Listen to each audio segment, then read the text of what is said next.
morning. My name is Tamai, as you heard, and it is a delight to be sitting with my dear friend here, Sam. I met Sam 4 years ago in 2017 on a Saturday at a prayer meeting. Now, Sam is one of those people, the worshippers who when they get into a room, they try to find a secluded place so that they can just give God adoration and just worship.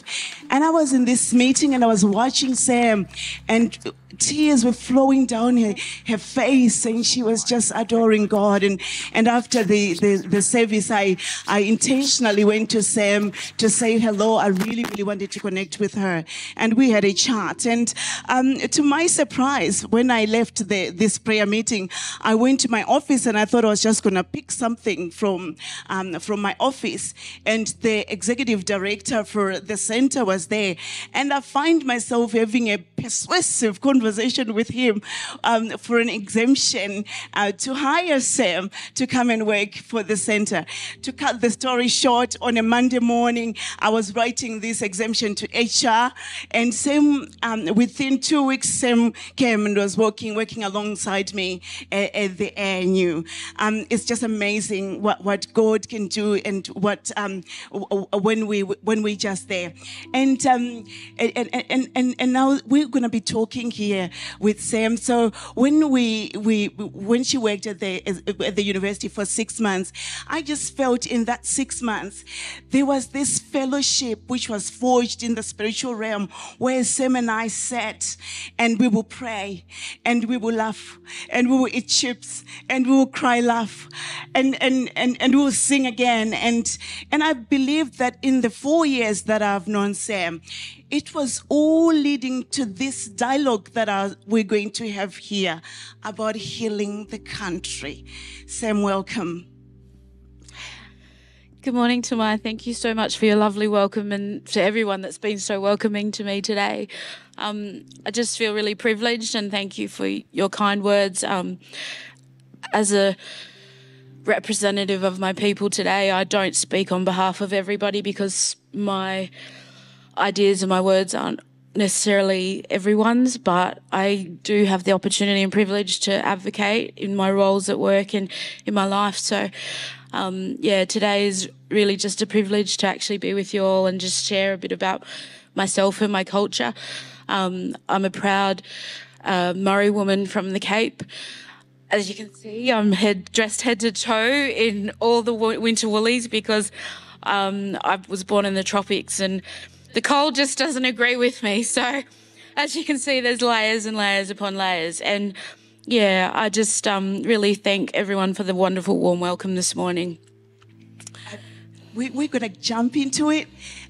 Now we're celebrating the NAIDOC week, and when we were just talking on the phone, you were trying to explain to me, because I thought the NAIDOC week was a week of mourning, and you say to me, no, we no longer do it that way now. It's a week of celebration. Can you explain to me, because mourning and celebration, they don't kind of go well together. So I think one of the most significant moves in our community is that there was a time, and we still acknowledge grief and mourning and the loss that we've experienced, but in the historical context and of NAIDOC week, we initially recognised a day of observance for mourning, and it used to be held the Sunday before Australia Day. But there's been a shift, and there was a shift, and we decided that we no longer wanted to just grieve, but we actually wanted to celebrate our community and celebrate who we are as a community and all that we offer to the community as the First Australians. And so the day was moved from the beginning of the year to July, and it's now transitioned from just one day to a whole week, where we take the opportunity to share and look after each other and celebrate our culture, but also connect with our wider community as well. And it's actually really exciting to be able to acknowledge all the achievements we are a part of in our community. And I had the privilege of actually being at our NAIDOC Awards last night to represent my department there, where we actually acknowledged or sponsored the award for the Young ACT Youth Award of the Year. So it's quite amazing to be actually have that opportunity for the recognition of our people as well. It was, while we continued to learn about the Aboriginal culture, it was so good to have our co-head, the Ngunnawal Princess, who did the acknowledgement this morning. It was so, so nice. Now, when we continue to learn about Aboriginal culture, now I've heard that the Aboriginal people are so connected to the land, and the acknowledgement means so much to you, and you're so connected to the land that when the land hurts, your very bodies, they actually hurt. Could you explain that to us, how that works? Yeah, it would take a bit more than a 5-minute conversation to explain, I think, the complexities of our connection to the land. But in short, as traditional custodians of the land, we believe we've been entrusted to care for the land. And if we care for the land, it will care for us. And so this theme really identifies for us what it means to, if we heal our land, we'll heal our people. And there's parts of our people that still need healing, and we're still working through that as a people. And so that's, the real reason behind why we seek to also identify healing people, heal country, heal land. So yeah, that's sort of the short version. If you want to know more, come and see me. Thank you, Sam. Now, I love coming from this house. This house is community first, and this house loves people. This house, we have so many missionary programs, people, we support missions and that. And I know, and I'm so convicted that even now, even today, there are people who will be so moved to want to do things in the Aboriginal community. What advice would you give to somebody who feel called to the Aboriginal community to help? Yeah, I think a big part of that process is about respect and relationship. I've reflected upon this, and when we go into a new place and we meet people, or you start a new relationship with someone like I did with you, we take time to listen and actually hear someone's story, because everyone has a story and everyone brings something to the table. And so it is a process of actually just starting that conversation and spending the time to listen to what people have to say, and not just thinking we have all the answers. I think that's one of the biggest things about building relationships, is we don't expect people to always just listen to what we have to say. We actually want to hear what the people around us and are involved actually want to say. And it is about acknowledging our people as the first Australians. We bring something significant to the table as the first Australians, and we have a story to tell. And so actually just giving us a chance to share our story in the context of how we engage and relate to you is a big part of that process. Yeah. Very good. Thank you, Sam. The time I've known you, you're very passionate about your people. You're really sold out to the gospel as well. And I know that we're just talking about NAIDOC today. But what in just short, what do you want people to take home today? What is your heart? I really believe as a God-fearing people, and people that seek God in truth, that, in life we seek him about our call, and we seek him about what's important.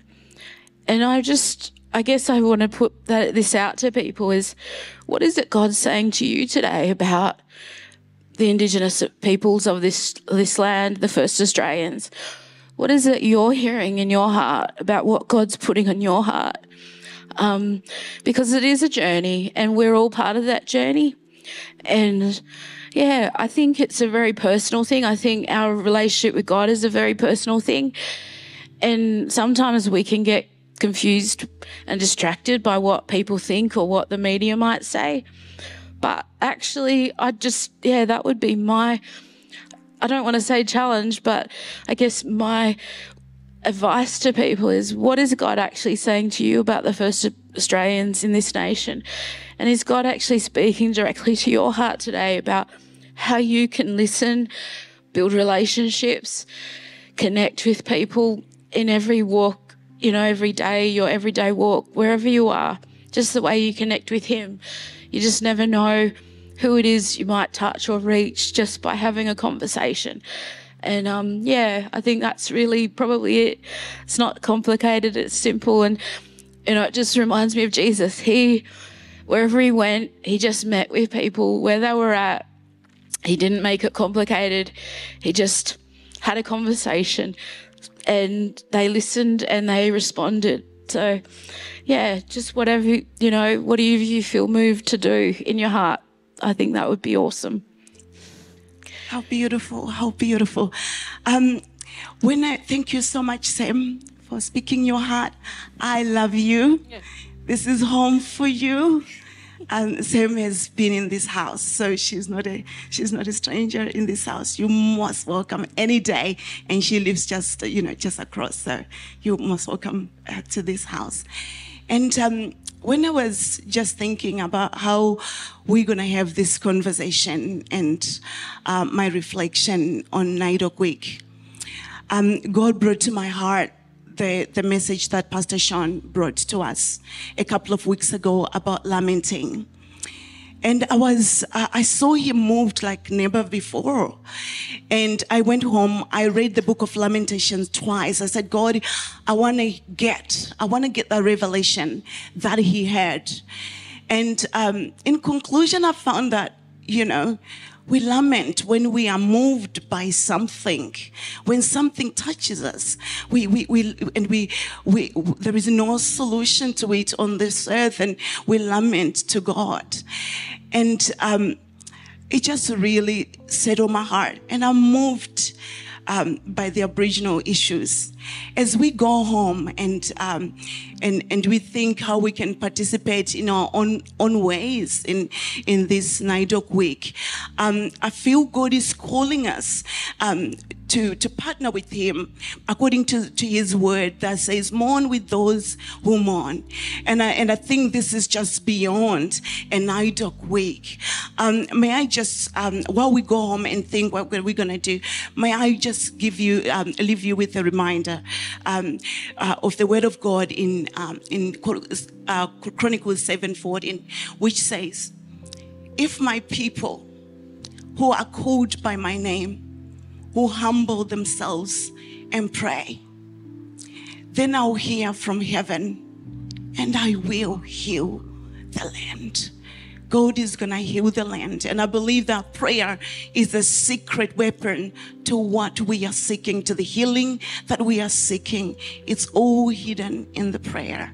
Thank you so much. Thank you so much this morning, Sam and Tamai. It's a great privilege to have you both here on this morning. When Tamai shares about mourning, I can't help but thinking how so grieved God must have been, God the Father, to see the mess humanity had got themselves into, their utter rebellion of his ways that bring peace and harmony, and the endless walls that people have built up between each other. The Apostle Paul, he acknowledges the state of being disenfranchised, the state of being deprived of the right or privilege for people. That was a reality at the time. He refers to the Gentiles at the time before Christ as being strangers. Gentiles were viewed as aliens and outsiders altogether. But Christ himself, he brings peace to us. We read in Ephesians 2, verses 14 to 16, for Christ himself has brought peace to us. He united Jews and Gentiles into one people when, in his own body on the cross, he broke down the wall of hostility that separated us. He did this by ending the system of law with his commandments and regulations.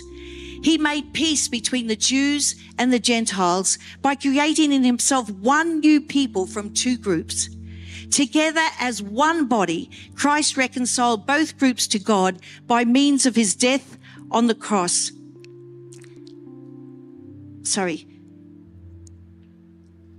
And our hostility towards each other was put to death. And whilst we do need legislation in our fallen, broken world, it will not achieve reconciliation, no matter how noble the intent. The only law that heals is God's royal law of love. Romans 13 verse 10 says, love does no wrong to a neighbor. Therefore, love is fulfilling the law.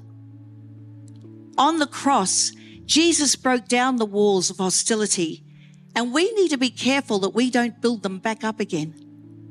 Ephesians 2 verse 15 says, for Christ himself has brought peace to us. He united Jews and Gentiles into one people when in his own body on the cross, he broke down the wall of hostility that separated us. And you know, the cross should bring us back to our senses, back to the place of love where reconciliation and healing can take place. On the day of Jesus Christ's crucifixion, the barriers between people were demolished, as was the barrier between God and humanity. At the cross, we were made one people. This does not mean we lose our heritage or our ethnic identity.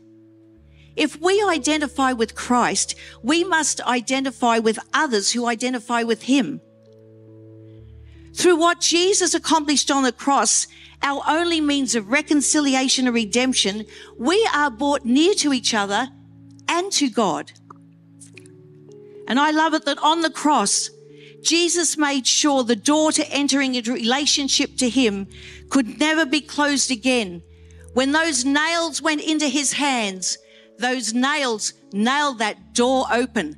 Nothing will ever, no matter what you do, nothing will ever stop you from having a relationship with Jesus Christ. And as with all broken relationships, healing and forgiveness begins by saying you are sorry. Sorry to God and sorry to each other. Reconciliation is a matter of the heart. My question to you today is, are you willing to be reconciled to God in a relationship with him?